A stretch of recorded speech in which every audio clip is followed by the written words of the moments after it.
Tuhan sertamu. Inilah Injil Yesus Kristus menurut Santo Lukas. Dimuliakanlah Tuhan.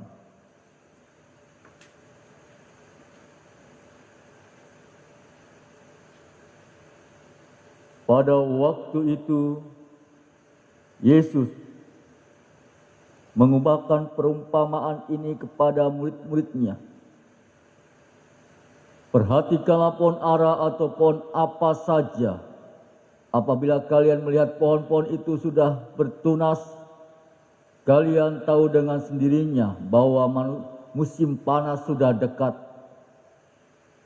Demikian pula jika kalian melihat hal-hal itu terjadi, ketahuilah bahwa kerajaan Allah sudah dekat.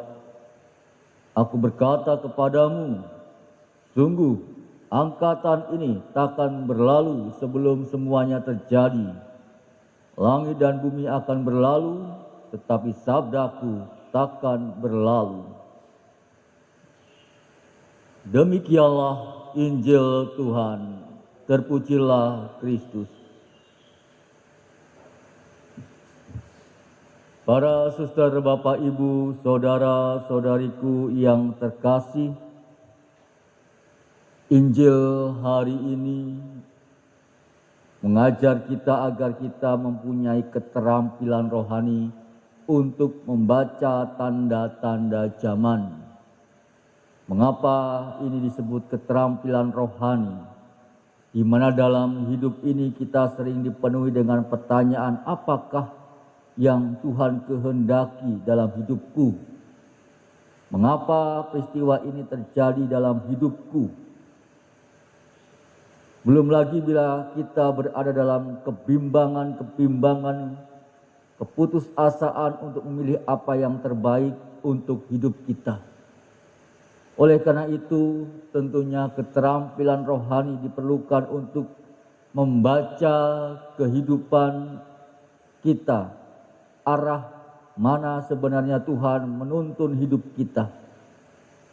Maka pentinglah apa yang disebut spiritual discernment. Kita dilatih untuk menimbang-nimbang dengan cermat di saat kita harus mengambil suatu keputusan yang penting. Persoalannya adalah roh jahat tidak tinggal diam. Roh jahat juga bergerak mengacaukan usaha-usaha kita untuk menemukan rencana dan juga kehendak Tuhan itu. Roh jahat juga tahu titik lemah setiap manusia.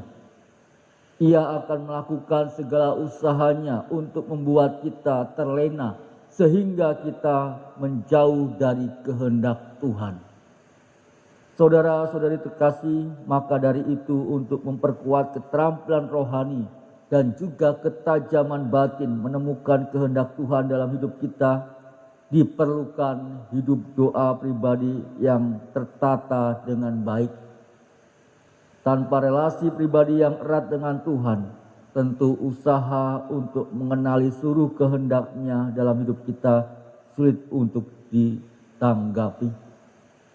Mari kita mencoba untuk terus-menerus melatih semangat untuk mendiscernment dalam hidup rohani kita, sehingga kita mampu untuk melihat tanda-tanda zaman yang dikehendaki dalam hidup kita. Kemuliaan kepada Bapa dan Putra dan Roh Kudus seperti pada permulaan, sekarang, selalu.